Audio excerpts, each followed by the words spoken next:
Lihim sa likod ng salamin. Isang babae ang nagngangalang Mira, ang nakatira sa isang lumang bahay na minanay niya mula sa lola niya. Sa isang sulok ng bahay, may isang malaking antikong salamin na hindi niya pinapansin. Pero isang gabi, habang natutulog siya, nakita niya ang refleksyon niya na gumagalaw mag-isa. Hindi sumusunod sa totoong kilos niya.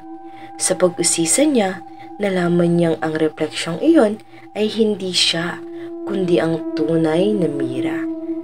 At siya ang matagal nang nakakulong sa mundo sa loob ng salamin. Ang buong buhay na akala niyang totoo ay isang ilusyon lang. At ang totoong Mira ay sinusubukang palitan siya sa realidad. Sino talaga ang totoo? Sino ang dapat lumaya?